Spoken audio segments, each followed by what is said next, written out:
Hey everybody, this is Jack Hammer of the Santa Rosa Press Democrat here at Levi Stadium to bring you my report from today, which was day number 9 for the 49ers in the 2022 training camp.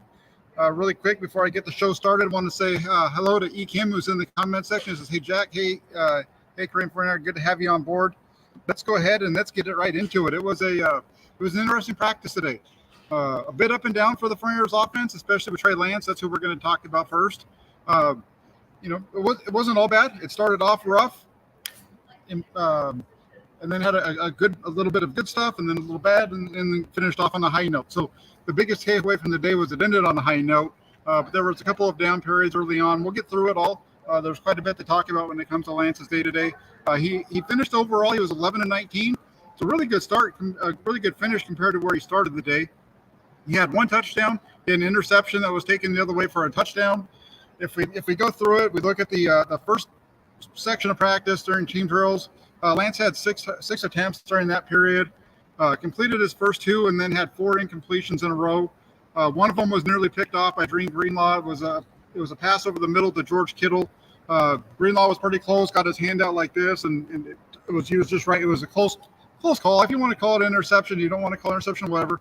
It was a tight throw that the linebacker was able to get his hand on and knock the ball away for an incompletion. Then they also had a drop that was over the middle. I believe that was the one to Juwan Jennings.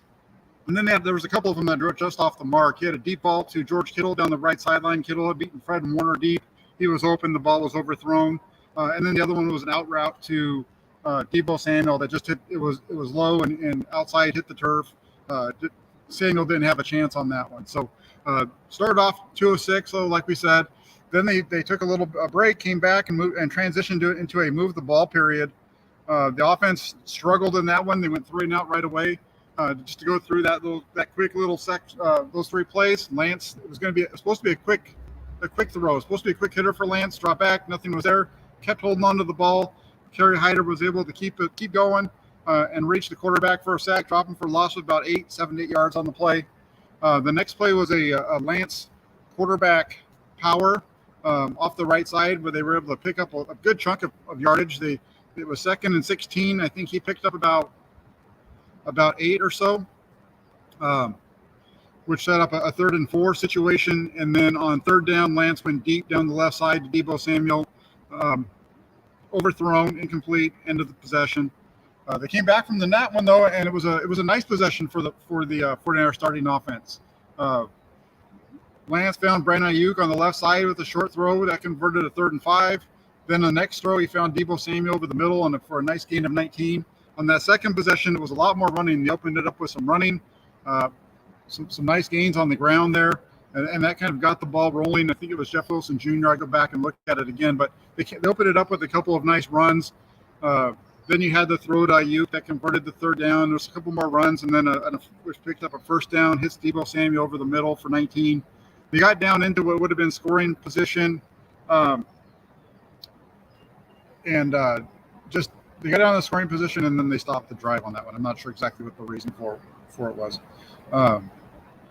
Then on the 3rd possession, that was again. So it was another struggle for Lance. The first one was a struggle, 3 and out. The next possession was a nice drive down the field.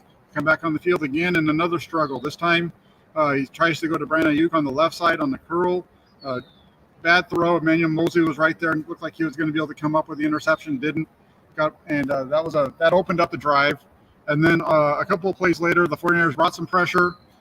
Lance tried to dump it off underneath to Elijah Mitchell in the right flat, and Jimmy Ward stepped in front of it, picked it off, and took it the other way for 6.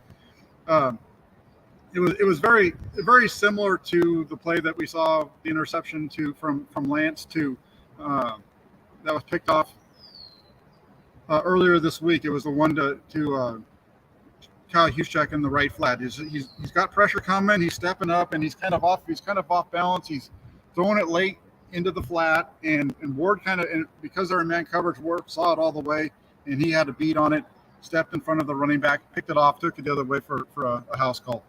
But then, the part that everybody wants to remember, and this is fantastic because it was a really nice drive. They finished the day on a high note. They got the ball on their own 35-yard line. They put 1:15 on the clock. The 49ers were down 24-20 was the situation that they were put in. And this was a really nice possession. Lance was able to use his arm and his legs both, quickly move the offense down the field. Then with 6 seconds left in the ball at the 20, he was able to avoid pressure. He was moving to his left to throw back to his right. He's kind of moving this way, fired it back, and hit Rayron Mccloud on the right side of the end zone for a touchdown. Lance overall was 5 of 6 on the drive throwing. He had 2 runs. They gained about 11 yards. So a really good finish to the drive and the possession for the 49ers there. So the offense is still, again, it's inconsistent. It's good one series, bad the next series, good the next, good and bad. It's back and forth, a mix and match of everything. So, we talked a lot about Lance's completion percentage. We talked a lot about all these different things, and people get frustrated with when we talk about the completion percentage and want to point to all the reasons why it's not a bad thing. But when the offense is only able to move every other possession, and one of them is a pick six the other way, it's a great finish because you got the touchdown. You had another scoring drive, but you also gave up points going the other way. And you can't have turnovers like that. Turnovers, especially pick sixes, are going to kill you. We should have learned that lesson in 2020. If you go back to that year and you see why that team didn't make the playoffs, a lot of it had to do with the quarterback making mistakes that led directly to points for the other team, either with interceptions going the other direction, fumbles that were picked up, or just turning the ball over deep in their own end. So let's take a look at some of the comments over here real quick. We've got Ryan Culp, he's a member of the Toolbox. He says, "What's up, Jack? Thanks for all the hard work. It is appreciated. Niners special teams will be great. They will. Had some really good field goals today at the end of practice. Robbie Gould's been nailing them." And then you got Andrew. "Do you think Trey Lance has the arm talent to nearly match Jimmy Garoppolo's performance?" I don't think it's an issue of arm talent. I think he's going to be there. He's going to match Garoppolo's performance. I think it's just going to take some time. And I don't expect him to be at that same level as Jimmy Garoppolo in terms of completion percentage and some of those things. Remember, he was at 58% last year. If he can jump up to 63, that's a good improvement for Trey Lance. And that would mean a big improvement for the 49ers offense. Even with the lower completion percentage, Trey Lance had a higher net yards per pass attempt last year. Part of that is because he does a good job of not taking sacks most of the time, because he uses his legs like he did in the 2-minute drill today.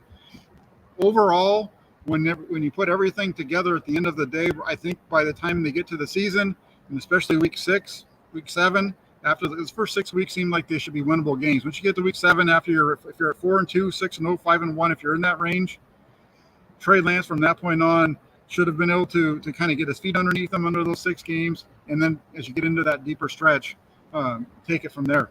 I still feel strongly about that. He does some things that you really like to see. He does some things you don't like to see. But that drive at the end of practice today, that was really nice. And I think that was a situation where you saw him just play football. There was no thinking. It was dropping back, just reacting. And he needs to get to a little bit more of that, I think, as they move forward. Just react, get the ball out, and just keep letting it rip. That's the main thing for the quarterback right there. I would agree with this, Lucas, to a certain extent, that Lance has started slow quite often, even in practice, like he did in the games last year. Gets into a rhythm and things go great. He needs to get into that rhythm a little bit quicker, and maybe Kyle Shanahan can do that, like what he did today, where they ran the ball to kind of get the drive started, and then use the pass after that for a couple of big hits.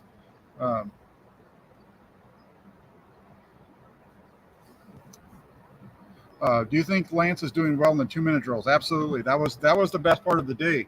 Was the 2-minute drill offense that Trey Lance ran. That was about as smooth as you can get it. It was, they did this last year with him and Jimmy Garoppolo, and the way that he performed the 2-minute drill today was if not either as good, maybe even better than any of the 2-minute drills that I saw with Jimmy Garoppolo running last year during training camp.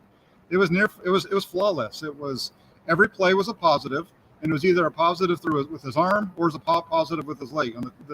There was only one throw that was bad. It was a throw into the left flat by Jermichael Hasty. Just got it too high over his head.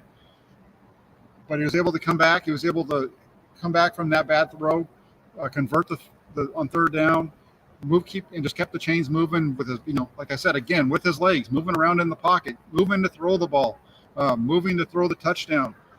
scrambling to get up the field, getting out of bounds, those kind of things. It was really nice. He was asked about the touchdown throw and asked if, because he stepped up and he kind of stepped up the pocket, kind of slid to his left and then threw it. And he was asked, like, was there a time during that he tried to run? And his answer was no. No, because they're all standing at the goal line. I'm not going to make it there, and the game's going to be over with. So it's got to go into the end zone. What I like about that is it shows that he understood the situation and he played to the situation. And right there, if you throw the interception, you throw the interception. It doesn't matter. The ball's got to come out of your hand. And it was a really nice answer. And I really like the way that Trey Lance ran that 2-minute drill today. That was really nice. Did Ayuk have an off day today? No, he didn't have an off day. Just didn't get very many balls thrown in his direction. He had a couple thrown his way, but not very much. Balls going in different areas. George Kittle had a big day. We'll get to that in a minute. That might have been part of why we didn't see Ayuk quite so much. The biggest adjustment today for the offense, I think the offensive line performed well. I think the biggest reason that the offensive line performed well was that Nick Bosa didn't practice. There was no Nick Bosa to ruin the offense today. That was really the main difference for the 49ers defense today. It was no Nick Bosa, no Eric Armstead. Kevin Gibbons has been doing good inside without Armstead there, but still, those two guys get out there, and they're gonna change the way that the game happens. And so no Nick Bosa today definitely helped the 49ers offensive line. But we're going to get to some of the offensive line because there were some offensive linemen that really stood out today during the one-on-ones with the defensive line and so on. So let's keep on rolling through this. George Kittle, really quick. I was going to talk about him because he had a big day. The ball actually went to Kittle 5 times today. It was one of the bigger days in terms of balls going to Kittle. Early on in team drills, Kittle, like I said earlier, he beat Fred Warner down the right sideline. He was open. Lance just overthrew it. Came back though during that 2-minute drill. Kittle had a big role in that. He opened up that possession on that drive. Remember, it's 1st and 10 at your own 35. You got to go 65 yards. You got to score a touchdown. Opened it up. It was a completion to the left side to George Kittle. Quick little out, caught it, took it up the sideline for a gain of 17. Then as the drive wore on, they were down into about the 40, maybe just inside the 40, getting in field goal range, but you got to get a touchdown, so that doesn't matter. He had back-to-back receptions, which helped set up the game-winning throw. His last one got the ball inside about the 20, maybe in between the 19 and 20. And the next play was the game-winning throw from Lance to Rayron Mccloud for the touchdown to win it for the 49ers in training camp today. Deebo Samuel, Deebo Samuel is definitely is a work in progress right now. You know what Deebo Samuel can bring to the table. Guy's a fantastic wide receiver. Just missed a little bit of time between OTAs and mini camp. Missed a couple days of training camp practice, and he's working his way, getting himself going. He looks like he's he had a couple of plays today where he looked like the Deebo Samuel that we saw breaking plays all over the field. Had a couple of times on deep balls where wasn't quite there, but Deebo Samuel, when you throw him the ball over the middle, it's lights out, because that guy he caught one over the middle, and you can just see him start scooting, and it was going to be a big gain. They marked it down as a gain of 19, but I think it probably should have gone for longer than that. And then that was in the first of the 2 successful move the ball periods, that one possessions, and then the next one on the 2-minute drive, the offense was facing 3rd and 5. Samuel was able to find a soft spot on defense, sit down, and Trey Lance got the ball to him for a gain of 6. So it was 3rd and 5. They hooked up for 6 yards, moved the sticks. The connection between Lance and Samuel is, like I said earlier, it's still a work in progress, but you can see it coming together, especially in key situations like that 2-minute drill today, and then on the second possession of the move the ball period that they are running, when the ball went his direction, and it was on the mark. It was a big time play. Let's see what we got, if there's any questions on any of that stuff.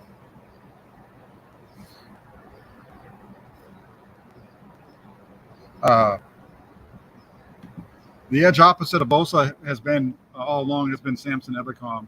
I didn't write down and take note of who was in there today for Nick Bosa. That's a bad on my part. I apologize. Really quick, let's get into the running backs. The running backs had a really good day today, leading off with Tyrion Davis-Price, the rookie. On the possession that followed up the pick 6 by Lance, it was Tyrion Davis-Price who stepped in with the first-team offense. It was the first time where we've seen him get extensive action.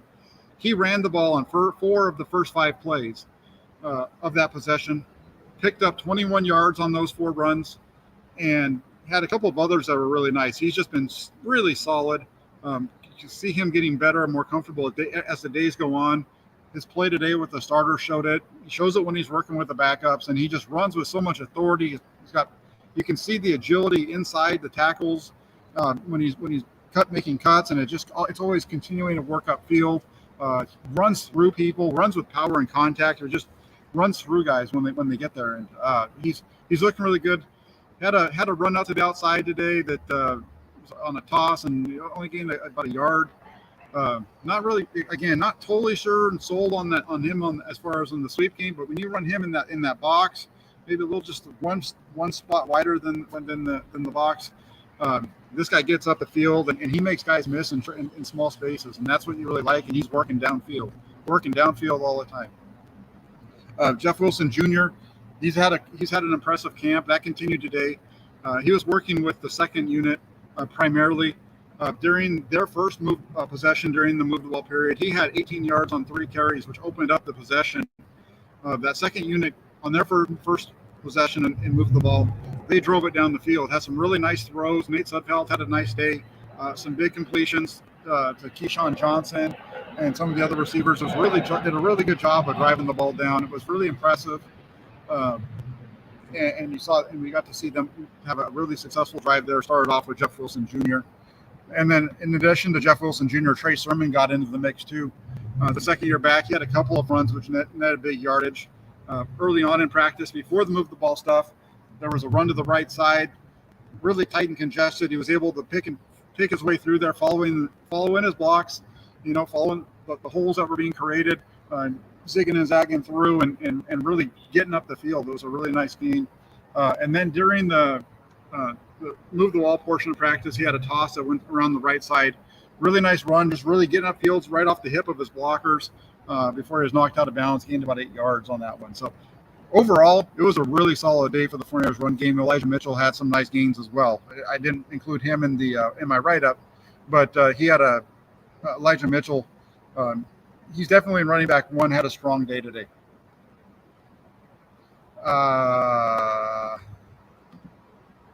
No, I don't throw a better ball than Trey Lance. I throw a good ball.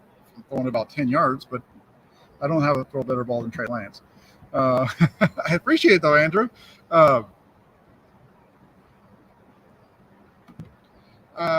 Emperor says, I truly believe that the 49ers have the best defense in the league, so would getting this offense to move the ball against them more easily adjust them to hammer less effective defenses? Yes. The practice that they're putting in here, when you go in and you get those reps against this group, and then you take that out and you play against some of the other NFL defenses, it helps you out. We've seen that really anytime they've had a quarterback that's worthy of starting, the offense will just move the ball very well.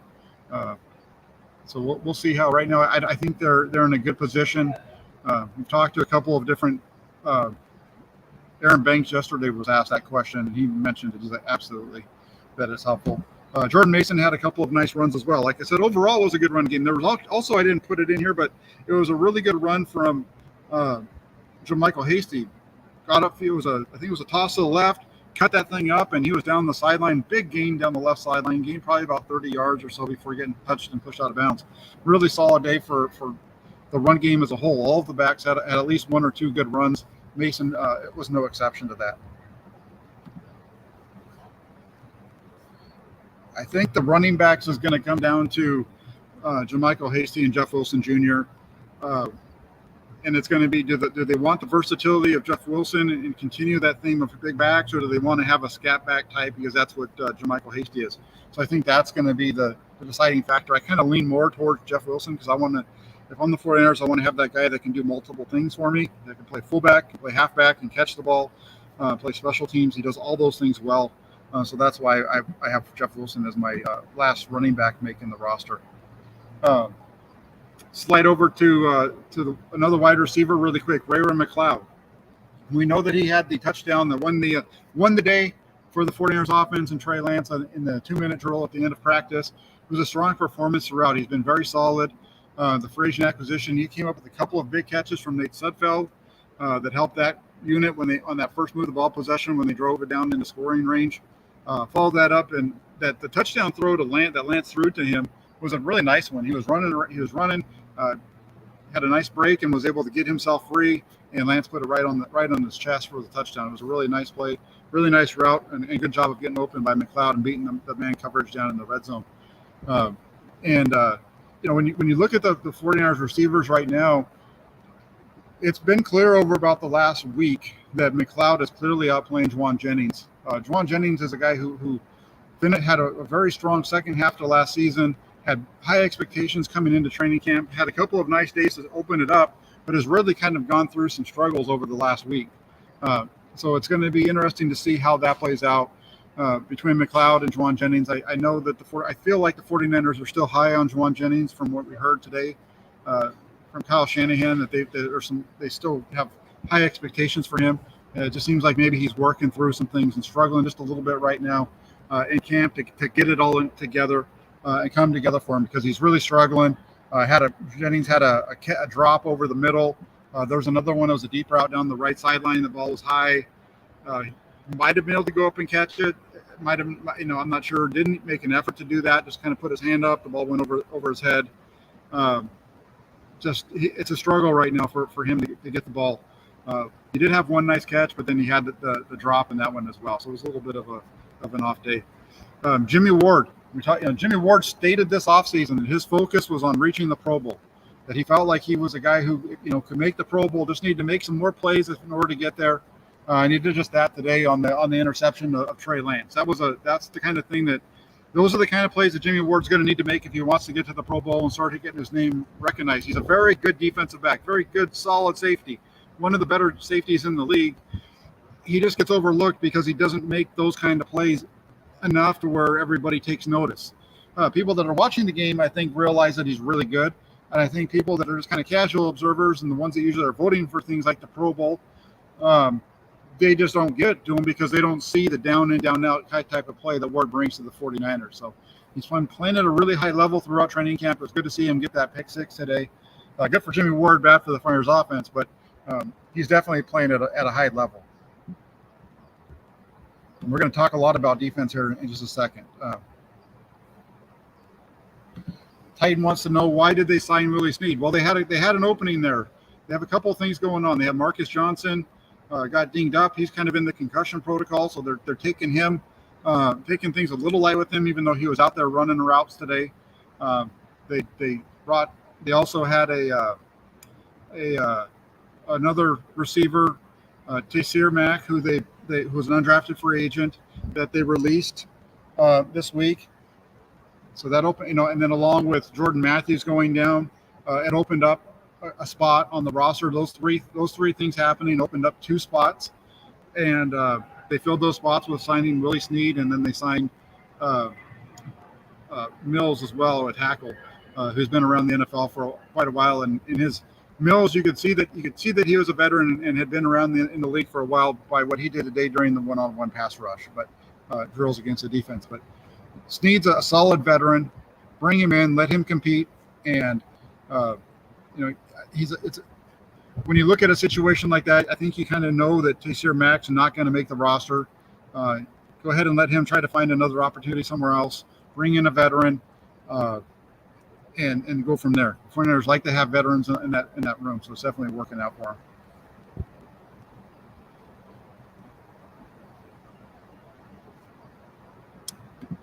Comparison to Brandon Ayuk. I think Brandon Ayuk is a better version of, I'm trying to think of his name right now. Played for the 49ers a while back. He was number 85, Brandon something or other. He'd make that, but the difference is that guy would make spectacular catches and then he'd drop the easy ones. Ayuk's not that way. I can see the comparison. I'm totally blanking on his name. He was a receiver from back in the early 2000s. But Ayuk is just having a really solid. Yeah, Brandon Lloyd. Thank you, Goat. He's just having a really solid training camp so far. Just you're seeing him make plays all over the field, and I think that's the biggest thing when you watch Brandon Ayuk, is he's making plays out of the field. He's making them spectacular catches. He's making the routine catches. He's making some catches that are above average look routine as well. So he's having a really good time out there right now. And thank you guys. Y'all caught that one. You guys all got Brandon Lloyd, and I'm over here trying to go through the Rolodex, and that one was it kept saying does not compute. So thanks. I like that. How do the linebackers look? The linebackers look good, and let's get into the linebackers. Mike, you asked that question. That's perfect. You asked it perfect timing too, because that was what I was going to get into next. Fred Warner, we know who Fred Warner is, but let's get into a couple of other guys that are playing along with him. Demetrius Flanagan-Fowles, he's playing with the backups right now. He's the fourth guy in the linebacker group out of I think the five that are going to make it.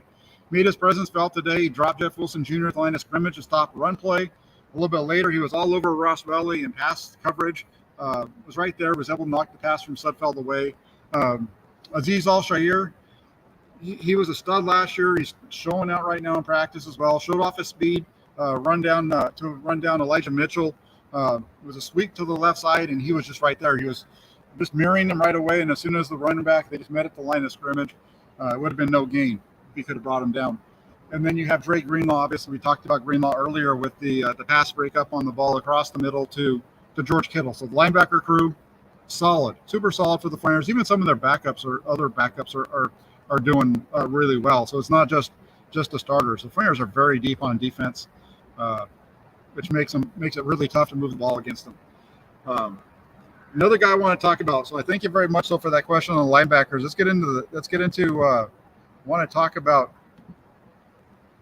I want to talk really quick about Sam Womack. So if you've been following my show, following the channel, you've heard me talk a lot about how I like Sam Womack in coverage. I'm not sure about what he's going to do as a run stopper, playing inside in the nickel at the slot spot. Today we saw, he's been solid throughout today, and today we saw him step up in the running game. There was a run to the left side. Tyrion Davis-Price going to the left side, and he met him in the line of scrimmage. They don't tackle in practice, but he got there, broke down, and then let him go. That's kind of the way that they usually do it. But he was right there. You saw him, and that wasn't the first time I've seen him do it. He did it yesterday as well. So we're seeing Womack start to get a little bit more aggressive in the run portion of that nickel, from that nickel position. He's a really solid player. Really like him for a 5th round pick. He's gonna be a player for the 49ers and help them out at some point this year, whether it's on the defensive side or in special teams and those types of things. He's been really good.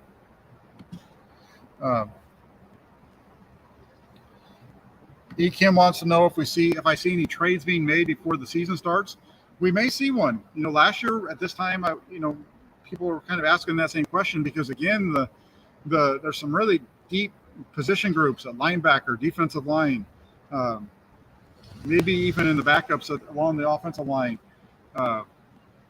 Running back has some good depth there as well. Teams don't usually trade for running backs all that much, but I can see maybe a trade for a linebacker. I think like maybe somebody like Curtis Robinson could get traded. That would be a move that would make sense. We saw the Flyers pull that off last year with Denver, where they traded a linebacker right before the cut down. Those trades are usually made because the team that's acquiring them doesn't think they're going to be able to get to the player on the waiver process. So we'll see if that works out. But I think there might be a trade or two that the 49ers are able to pull off before the season starts to pick up some draft picks and things like that. Real quick, I want to talk about a couple of defensive linemen. I know there's no Nick Bosa. Kevin Gibbons, he stepped into that starting offense today. He was able early on in the team drills, beat Spencer Burford off the line, dropped Jeff Wilson Jr. for a loss on an inside run. Kerry Hyder Jr. talked about him earlier, but he was able to get to Trey Lance for a sack. That was one again where that was on Spencer Burford. I think that he was playing more inside, and it was up against Burford. I don't remember exactly who it was that he was matched up with, but that was one where it was supposed to be quick, and so the offensive line doesn't really take a deep pass it on quick ones. They kind of attack a little bit more, and then they work with you. It's a little bit different. And Lance got back there, pump, and then he finally kind of starts to move to his left, and Hyder was able to get there, and it was going to be a sack. So that sack there was definitely on Trey Lance. Good coverage too, though, in the secondary. It wasn't like there was anybody. It wasn't like there was a wide open receiver on the right side that he missed. There might have been somebody on the left, but he was looking to the right side. That's where my eyes were, because I was on that side of the offense, looking from the defensive side. Where he looked, there was nothing there really. That's why he's holding it. Goes back to his left. It's too late, and he's getting hit. Want to talk a little bit about the offensive line, then we'll wrap it up.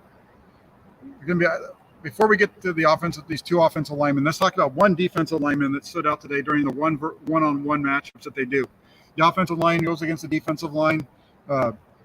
Tackles against defensive ends, guards against your defensive tackles. They kind of rotate some of those defensive ends into the inside as well because the Flyers like to do that. But today there was one matchup in particular that kept coming up. It went four times. Four times these two matched up. It was Trey against Justin School. And Trey absolutely destroyed Justin School during one-on-ones. It wasn't even close. All four times, Trey won, used a variety of moves, whether it was a speed move around the outside, whether it was getting up into him, spinning back up inside. I think all four times Ray did something different to him, and School was just not able to match it. And it was a really rough session for School. Really good one for Trey. He was able to really get going in that session. And so that was a rough one though for one of the guys that's kind of a backup lineman down the road for the 49ers. Josh Hokett's a really good player. The only thing is that he's got Kyle Juszczyk in front of him. I think Hokett, if there was more teams around the NFL that use the fullback, would make it. It's just that there's not very many teams that use fullbacks anymore. This is one of them, and so he's kind of stuck here on the practice squad, kind of biding his time. But he's a really good player for a team that needs a fullback. That kind of a player, I think he'd be a good solution because he's got good hands. He's got the ability. He's a good blocker, and he also has some speed when he gets the ball in his hands. He was really good in college at Fresno State running the ball, and it's just one of those situations for fullbacks. There's just not very many places that you can land.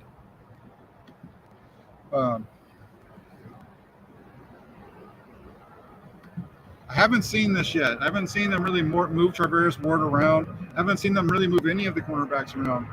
I did see Emmanuel Mosley on the right side today. Usually he's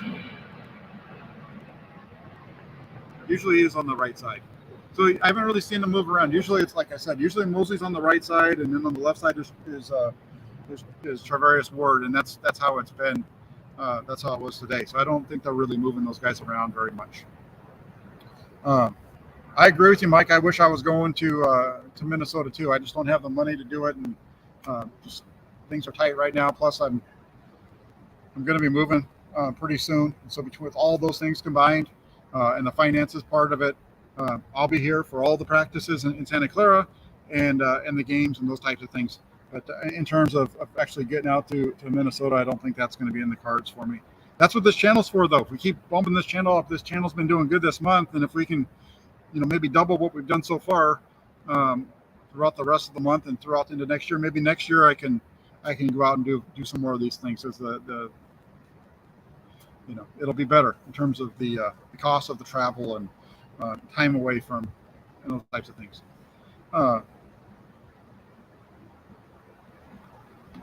Trey wants to know if I've covered Leon O'Neal Jr. Chance he makes the team. I don't think there's a chance for Leon O'Neal to make the team on the 53-man roster. The 49ers, I think they're set with their I think they got four safeties that they're going to keep, and they know who those four are going to be. And I'm pretty, it's going to be Talanoa Hufanga, Jimmy Ward, Tarvarius Moore, and then George Odom. Those four are going to be there. I don't think they're going to keep five. Leon O'Neal, I think, has a chance to make the practice squad. I haven't seen him do anything that stands out. It doesn't mean that he's not playing well. It just means that he's not catching my eye because the ball's not around him enough, or he's not around the ball enough. Two other offensive linemen I want to talk about. I want to talk about a couple of rookie offensive linemen really quick, and then we'll wrap this thing up. I want to talk first off about Spencer Burford. I keep singing the praises of Spencer Burford. He was a fourth-round draft pick out of UT San Antonio. This guy is so smooth in pass protection. He won all four of his reps today, going up against some of the top guys like Kevin Gibbons and so on. And he is just so smooth as a pass protector. You can tell that he played tackle in college. There's nothing when he pass sets, there's nothing that's in a rush. Everything is smooth. He's there. He's patient. He lets that defensive lineman, he's not in a rush to get to him. It's not like he's worried that lineman's going to go left or right.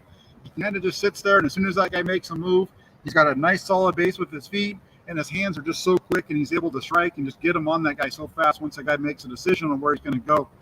He's just extremely solid in those one-on-ones. Does a pretty good job of it as well during the team period. Spencer Burford is just extremely solid as a pass protector, especially for a guy that's a rookie in his first camp. What he's done, and I would be remiss if I didn't bring up this other name, because I know a lot of folks really liked him when leading into the draft. I actually had this guy in my mock draft going to the 49ers in the 6th round. They ended up getting him as an undrafted free agent, but Jason Poe, he has really improved from when I saw him the first time out on the field during rookie minicamp to where he is now. It's night and day. He's really shown some improvement, and it's been a good progression for him. He's been doing really good. Today he won all of his won all of his reps during the one-on-ones versus the defensive linemen. He only had 3 of them, but the three that he beat, one of them was Kevin Gibbons, and the other one was Robert Kimdichie. Kevin Gibbons is one of the best pass rushers on the inside the 49ers have. Robert Kimdichie was a former first-round draft pick going up against a rookie undrafted free agent, and Poe held him. Poe's other rep was against Tomasi Lawley, who they signed recently. But just both those guys, 2 rookies, Spencer Burford, Jason Poe. I think in a lot of ways, Jason Poe was ahead of the player that they drafted, Nick Zakel. I think Poe's ahead of him when it comes to pass protection. I know he's a little undersized, but it's really hard to get your arm get underneath that guy's pad level, and he's strong. And we'll see how it all plays out for him. I don't think he's going to make the 53-man roster. I just don't know if he's going to be if that's in the cards for him. But he's a guy who, if he doesn't make the 53, they're going to do everything they can to keep him around on the practice squad, because he's growing, and we'll see if he can get to a spot where he makes that 53 and continues to improve. We know that he's athletic. Because look at the numbers he put up at the combine. You can see him run around in the one video where he's playing fullback and catching passes and stuff. That all shows up, and he can play defensive line. He can do all these different kinds of things. Jason Poe has been really doing a good job of showing out in camp. So I don't think he's going to make the team, John, but I do think that he's going to be around for the practice squad, which will lead up moving forward. And Mike's asking where he's playing. He's playing at right guard. Jason, right guard? Left guard. I think it's right. I know he's a guard. I think during the one-on-ones, he was, I think, primarily a left guard. Might have had some reps at the right. I think they might even be moving around, because I know yesterday he was working with the 2s and the 3s. So I got to get a better job of that. But Rafael 5629ers, he's a member of the Toolbacks. That's why he has a little $sign next to it. If you want to be a member, please join. There's some cool things about it. Plus, anytime if you're a Toolbox member, I always try to get your comments up and get that stuff up there. So if you could do that, do me a big favor, like and subscribe.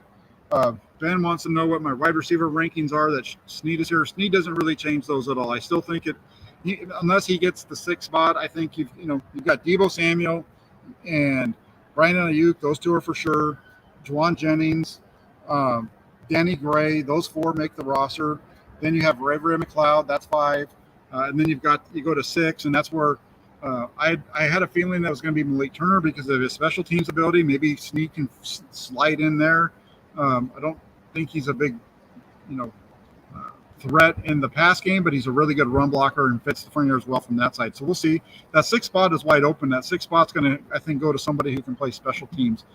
Even though Rayron Mccloud's going to help them out in the return game, I think they're going to be looking for somebody else to be able to work on the coverage units and those types of things.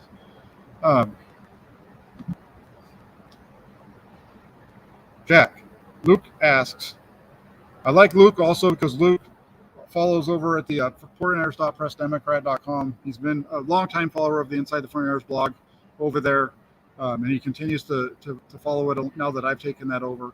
He asked, stats aside, has Trey Lance looked more polished and in command compared to start of training camp or OTAs? I don't know if I would say that he's more polished or in command or any of those kind of things. I felt like Trey Lance was really, during OTAs and minicamp, he looked like he was in command. He looked polished. He looked like he was the quarterback. He looked like he was the leader. So those things haven't changed. And every day he's growing. He's building up in terms of what he can, what he can't do, what he needs to work on, what he's struggling with, and those types of things. As far as being more polished and command, I think you're talking about some of the intangibles, because you're not talking about stats, and you're talking about just like the way that he commands the huddle and the team, I think. And he's had that all year long. He's had that since OTAs and minicamp, and I think it's continuing to grow. If he keeps playing the way that he did today at the end, driving the team down the field and scoring, those kind of things, getting guys the ball, giving them the opportunity to make big plays, they're going to follow him wherever he takes them. That's one of the best parts about playing quarterback is you don't have to be a rah-rah guy. You have to be a guy that lead. You can either be a rah-rah guy or you can be a lead by example guy who makes everybody else better around him, or you can do both. And I see Trey Lance as a guy who he's a leader by the way he plays. He likes to talk. He seems like he has a good rapport with his teammates. He has a good relationship with his teammates. Easy to talk to him, and they have little comments here and there on the side and all those types of things. So Trey Lance is a solid quarterback. He's a leader for the 49ers, and he's going to be really a big key to how this season plays out for him. I had a little back and forth earlier today with Jordan, who everybody knows on Twitter, covers the 49ers for Niners Nation, and he was saying, this is a team that you got to kind of be a little take a little easy on your expectations with Trey Lance and those kind of things. I think this is, and I said to him, I said, but this is a 13 or 14 win roster. This is a solid roster. So just because Trey Lance is there doesn't mean you should expect the team to be less than 13 or 14 wins. But at the same time, you can't. 13 to 14 wins is what the roster is capable of, because I don't think anybody would believe that they're going to go 17-0. But 13 and 14, there's going to be games that you expect them to lose that they win. They're probably going to lose a game or two more than we expect them to win. Where just fluky stuff happens. You go back to the Super Bowl season and they lose the game to Atlanta, and Atlanta comes in here and they're not a good team. And, they come in here and they beat the 49ers and force the 49ers to have to win their last two games in order to get home field advantage. Those kind of things happen in the NFL. And so I think, 13 to 14 should be the expectation. And if the team is 14 and ends up 10 and 7 and makes the playoffs, you should still look at that as a positive, considering the fact that they have a second-year quarterback at the helm. So Trey Lance is well on his way. We want to put this one up real quick because we got another guy from Europe. We have Giannis from over from Norway. Look at that. We got from Norway. We had the UK, Austria. We have Wales. We got guys from all over the place. That's fantastic. I love seeing stuff like that, and the fact that the 49ers are a global brand. This kind of stuff really shows that. So just be here watching me talk about the 49ers in Norway, which right now it's probably around midnight. Maybe a little after right now. That's fantastic. I really appreciate you doing that. So Mike says that he'll be happy if the 49ers get to 11 with the schedule. I think, I say 13, but that's also based on them starting off. I think if it's 6-0, I have them, because I think they should be able to win all those games. I think you get to 11 if they start off the season at 4-2, then it drops down to probably around that 11 range.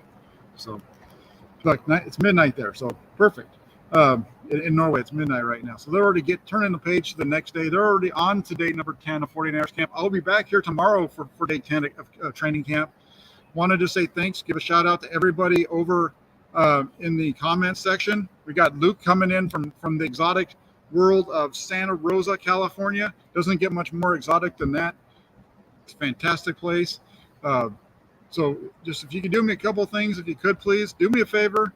And we also got Andre. He's from Australia. So we got Australia, we got Wales, we got the UK, we got Norway, we got Austria. Oh, fantastic. All over the place. We are worldwide here on the Hammer and Nail Show. If you guys can do me a favor before you leave, hit that like button, hit the subscribe button if you like what you're seeing. Hit that little bell notification so that you know when we go live all the time. And then last but not least, go over to 49ers.pressdemocrat.com. That's the Inside the 49ers blog. Go check it out. Make that a favorite on your web browser. Hit it up every day. Every time that there's a practice going on during training camp, there's going to be a write-up. Once the season hits up, there's a story every day of some kind about the 49ers. Game day reports, the follow-up on the following day, kind of a recap after letting things settle. So hit it up, like, subscribe, hit the bell, get the fires up, pressdemocrat.com. And if you get a chance, check out Rockford, Illinois. You might even run into E. Kim out there. I like Illinois. I've been out to Illinois, out in the Chicago area. Some fantastic pizza out there, Lou Malnati's, I'll tell you that. But hit that like button like Ronnie Lott. Congratulations, really quick before I sign out, to Bryant Young for going into the Pro Football Hall of Fame. I was fortunate enough to be his 49er season ticket holder for all of Bryant Young's career in San Francisco. I was there in '94 when he was a rookie, watched the team win the Super Bowl. Cal Shanahan was in 7th grade at the time. Made $200 for going into the lake and getting out Richard Dent's Golf Club. He told that story today. Have a great day, everybody. I'll be back tomorrow. Enjoy the rest of your Saturday. Have a great evening. I'll see you on Sunday. Take care, everybody. Thanks for watching.